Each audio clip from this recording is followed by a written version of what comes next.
Assalamualaikum warahmatullahi wabarakatuh. Perkenalkan, nama saya Helga Pratisa dari kelas 91 SMP Negeri 1 Painan. Pada kesempatan kali ini saya akan membahas tentang teknologi reproduksi pada tumbuhan. Apakah teman-teman tahu apa itu teknologi reproduksi tumbuhan? Teknologi reproduksi pada tumbuhan yaitu upaya manusia untuk mengembangbiakan tumbuhan dengan berbagai cara yang dianggap mampu mengatasi permasalahan reproduksi pada tumbuhan. Lalu apa saja contohnya? 3 contohnya. Yang pertama hidroponik, yang kedua vertikultur, dan yang ketiga kultur jaringan.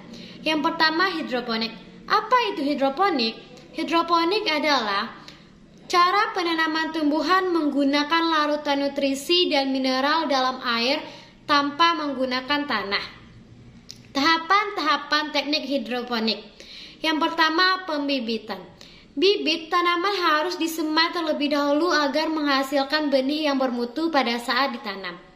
Setelah berkecambah, pindahkan ke tempat kering yang tidak terkena sinar matahari langsung. Setelah sekitar 2 minggu dan sampai tumbuh daun, baru dipindahkan ke media tanam. Yang kedua, membuat media tanam. Botol bagian atas dilobangi dengan paku serta botol dibelah menjadi 2. Kemudian, botol bagian atas diisi dengan kerikil ataupun tanah dan botol bagian bawah diisi dengan air. Kemudian, botol bagian atas digabung dengan botol bagian bawah. Seperti ini kira-kira contohnya. Yang ketiga, perawatan. Air dan nutrisi merupakan sumber makanan utama bagi tanaman hidroponik. Siram tanaman sebanyak 2 kali sehari dan tambahkan cairan nutrisi jika tanaman kekurangan nutrisi. Keuntungan teknik hidroponik. Yang pertama, tanaman dapat ditanam di segala bidang. Yang kedua, tidak membutuhkan lahan yang terlalu luas. Yang ketiga, pertumbuhan tanaman bisa lebih cepat. Yang keempat, meminimalkan resiko tanaman karena banjir, kekurangan air, maupun erosi. Yang kelima, bebas dari hama dan penyakit lainnya. Yang keenam, memiliki tanaman yang berkualitas tinggi. Dan yang ketujuh, hemat dalam biaya perawatan. Tanaman-tanaman yang dapat ditanam dengan teknik hidroponik yaitu yang pertama tomat cherry, yang kedua seledri, yang ketiga bayam, yang keempat paprika, yang kelima salada, yang keenam mint, dan yang ketujuh stroberi. Yang kedua vertikultur.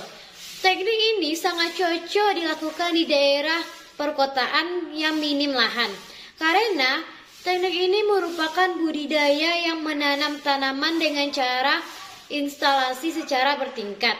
Sehingga meskipun lahannya sempit, tetapi tetap menghasilkan tanaman yang melimpah.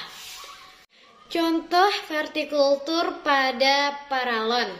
Kelebihan vertikultur yaitu pemanfaatan lahan lebih efektif, portable dan menghemat pupuk, mempermudah dalam perawatan, serta mengurangi tumbuhnya gulma atau tanaman pengganggu. Selain itu, vertikultur juga memiliki kekurangan, yaitu penyiraman harus dilakukan secara kontinu atau terus-menerus, serta perawatan harus hati-hati dan teliti. Adapun tumbuhan yang dapat ditanam dengan teknik vertikultur yaitu seperti salada, paprika, tomat, timun, terong, kangkung, cabai, dan bayam. Yang ketiga, kultur jaringan. Apakah teman-teman tahu apa itu kultur jaringan? Kultur jaringan adalah upaya menumbuhkan sel atau jaringan tumbuhan menggunakan medium buatan yang berisi hormon zat makanan tumbuhan. Lalu, apa tujuan dari kultur jaringan? Tujuan kultur jaringan adalah untuk memperoleh bibit tumbuhan dengan jumlah yang sangat banyak, kualitas yang sama, waktu cepat, serta mempunyai sifat serupa dengan induknya. Lalu, apa saja contohnya? Contoh tumbuhan yang dapat dilakukan dengan teknik kultur jaringan, yaitu kelapa sawit, jati mas, coklat, dan anggrek.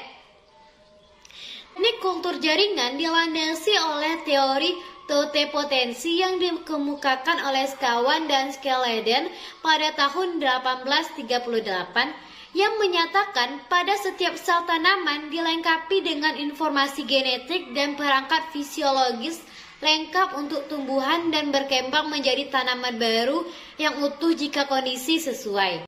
Apa saja tahapan-tahapan dalam teknik kultur jaringan? Yaitu yang pertama, pembuatan media. Media mempunyai peran terpenting dalam teknik kultur jaringan. Media yang digunakan harus dalam kondisi steril sehingga perlu disimpan dalam tabung reaksi dan dipanaskan dengan autoklaf.